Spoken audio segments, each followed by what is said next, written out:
All right, thank you very much for this opportunity for having to deliver this amazing presentation on advances in digital learning and development.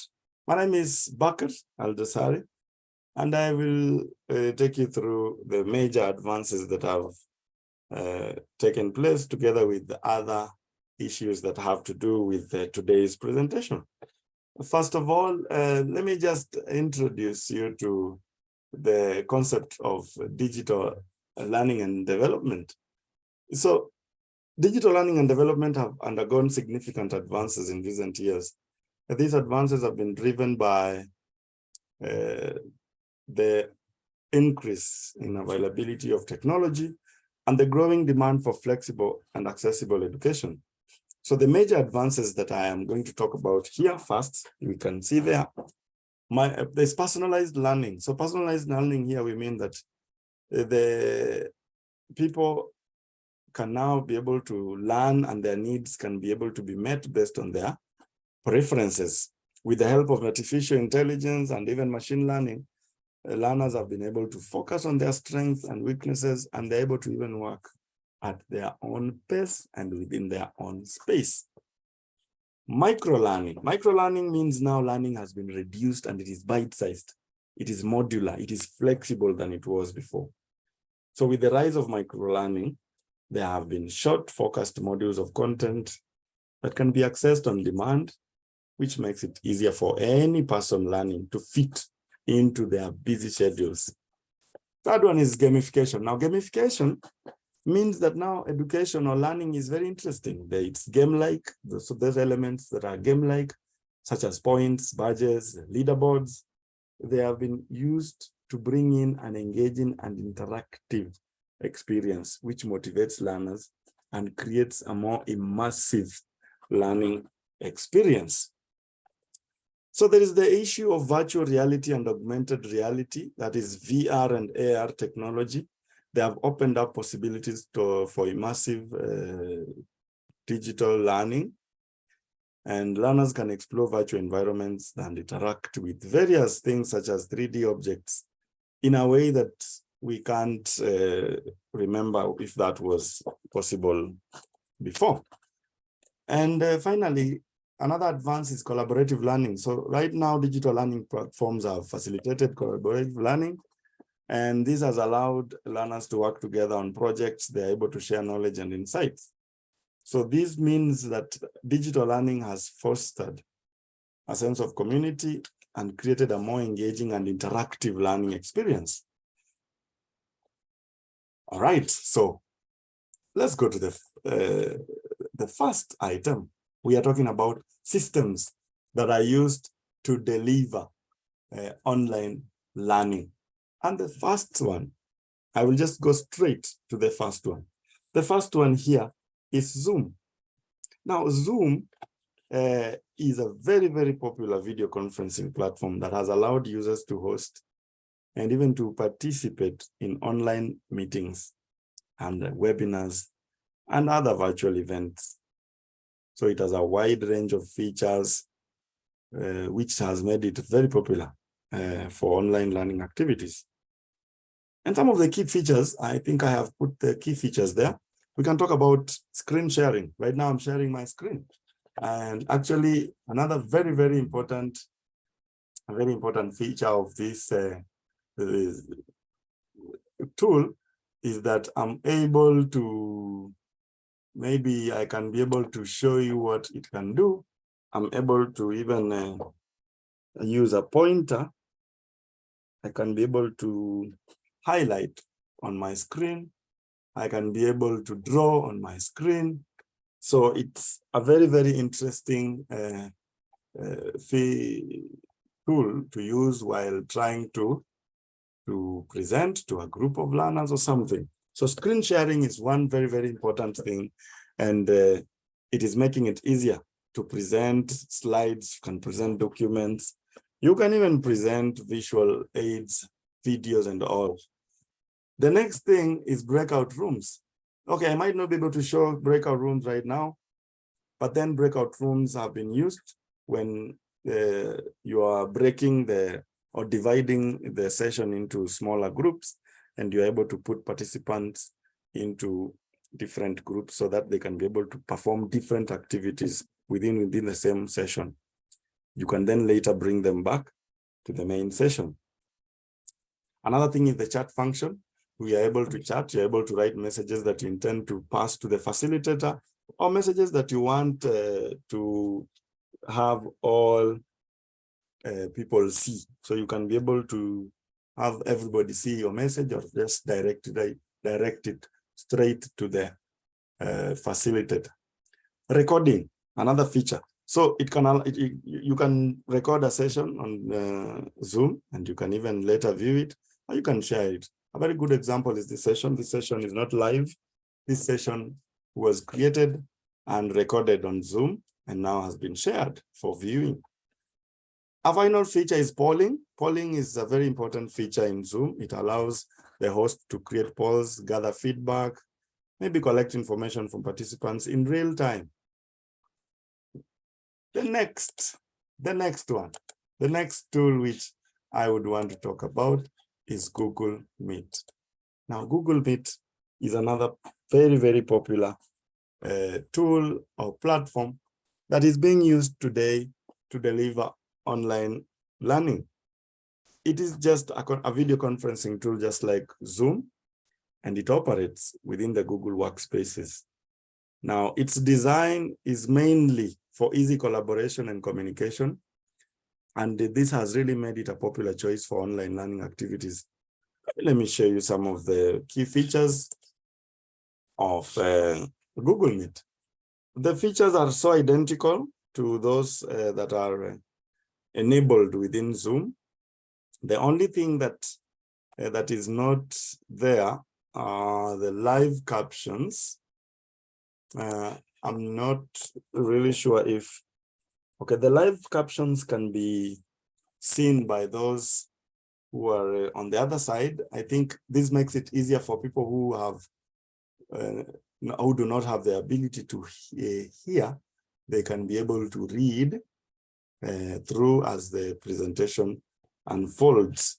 So looking at the two, they have so many similarities. You can screen share their breakout rooms, you can chat, you can record their polls, but the only difference between Zoom and Google Meet are the live captions, which bring in a more inclusive aspect of this.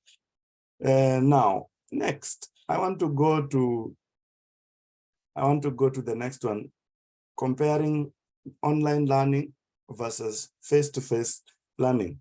So let me just say that facilitated online sessions and face-to-face sessions have certain similarities, but there are so many glaring differences.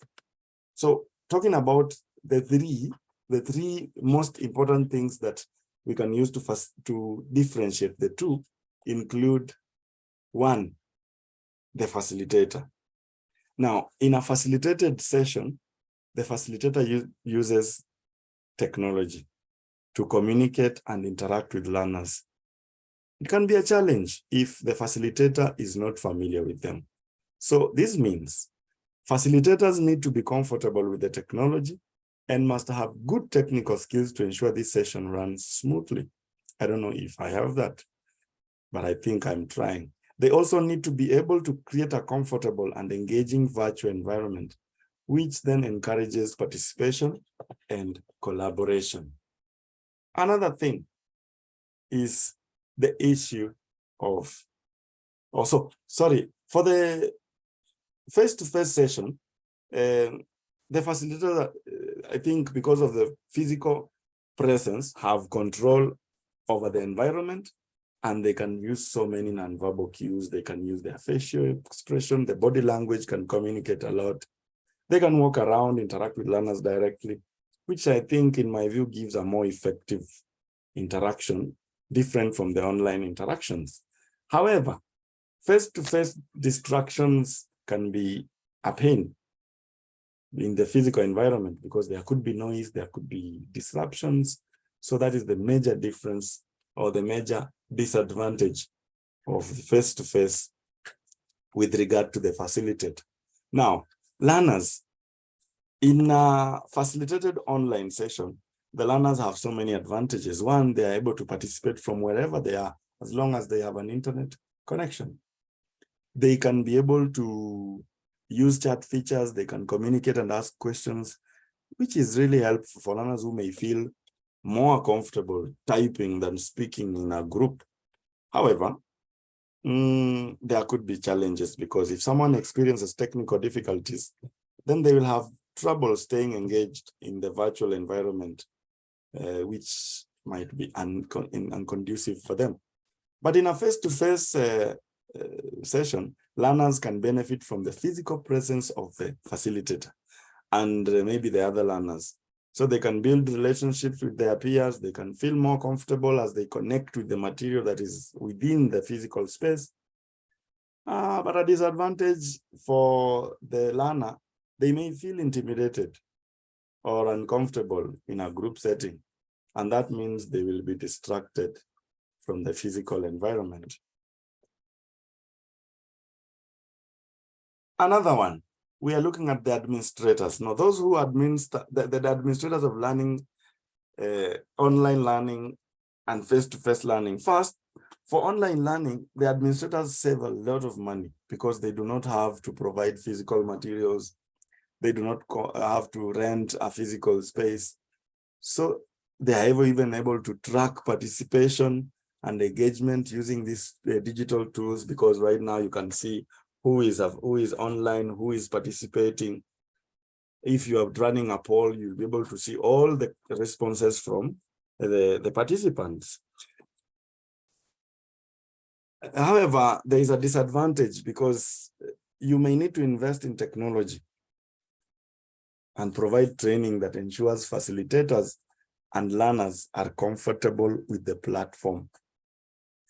So in a face-to-face learning session, the administrators can ensure, they are able to ensure that the learning materials and resources are available in the physical space. They can monitor engagement, they can monitor participation in person. However, obviously, there are going to be additional expenses, such as having to travel, having to accommodate learners or facilitators, having to provide space, having to bring in physical materials. So that is just a disadvantage with regard to this learning, both face-to-face and online, with regard to facilitators. So the next item, which we are talking about here now, we are talking about skills that are required to facilitate. Skills that are required to facilitate online learning. One, because facilitating online learning requires a range of skills. So one, technical proficiency. A facilitator must be comfortable with the technology. If you're using Zoom, right, like me, then I must be able to know other systems that can collaborate within Zoom. How can I use video conferencing? How can I use the collaboration tools? The entire learning management system must be, I must be aware of its operation. Two, I have communication and collaboration. So as a facilitator, I must be skilled in communicating clearly and effectively with learners. I must also be able to use verbal and writing methods of communication. I must be able to collaborate with other facilitators. I must be able to collaborate with other subject matter experts. I must be able to collaborate with technical support staff in order to succeed in facilitating online learning. Third, organization and planning. Facilitators must be able to organize and plan for online learning sessions. So I have to create a lesson plan. I have to set goals and objectives. I have to manage time and the resources available. Number four, adaptability. So as an online facilitator, I must be able to adapt quickly to changing circumstances. There could be technical issues during such a session. Learners' needs might change. Learning objectives might need to be changed because of learners' needs changing. So adaptability is a very critical skill that I need as a facilitator of online learning. Five, pedagogical knowledge. So facilitators should be familiar with different pedagogical approaches to online learning. So I can have a student-centered approach. I can have an active learning approach. All these are able to apply within my teaching in order to be successful in delivering the content that I have. So ultimately, in terms of my development plan, I have included improving my technical proficiency in using different learning platforms and tools, as well as developing my pedagogical knowledge of different approaches to online learning. So, and finally, let's talk about online facilitation skills. So these are skills that are required, like they can be able to make an online session really, really successful. One of them, I'll just talk about them. There is use of breakout rooms. I think I talked about breakout rooms when I was introducing Zoom. So during a virtual meeting or webinar, breakout rooms can be used to create smaller discussion groups. So it can help a facilitator to engage and maybe collaborate among participants. So they're able to engage each other, collaborate with each other. So as a facilitator, I can use breakout rooms to maybe encourage brainstorming. I can throw group activities. I can do discussions. So for example, if I'm running a training session, I can use these rooms to encourage participants to practice what they have learned in small groups. And this will help me ensure that everyone is involved and has the opportunity to contribute. The second is the use of polls. So polls, they are very effective when you're engaging participants in a virtual meeting or webinar. So when I'm, as a facilitator, I can use these polls to gather feedback. I can use them to check for understanding. I can take a quick pulse of the group's opinion on a topic. For example, if I'm running a webinar on a new product, I can use a poll to ask the participants if they would be interested in purchasing the product or give me feedback about this product. So polls are also a great way to break up the presentation and even the monotony and keep the participants engaged. And finally, embedding or hyperlinking videos. So when I add videos to my virtual meeting or webinar, I can be able to illustrate a point or maybe to provide a visual example. So as the facilitator, I can embed a hyperlink video to this presentation or enhance maybe the content that I am presenting. I have not done that here, but I could give an example. If I'm running a training session on a new software, I can include a video tutorial that demonstrates how to use the software. So embedding or hyperlinking videos can also help break that monotony within the presentation and keep participants engaged. Ultimately, these are just the few examples of the many, many online facilitation skills that can be used to enhance virtual meetings and webinars. So as the facilitator, it is important to be creative and to find ways to keep participants engaged and motivated throughout your session. Thank you very much. That was my time. In case there is a question, I can be able to take questions in the chat, but then I think our session has been covered sufficiently. I would be really glad to get feedback on how to make this even better. Thank you very much. That was my time. My name is Bakr Al-Dasari. And until next time, thank you for joining me in this session. This session was recorded purposely for this submission. Thank you very much. It is 2023. Thank you.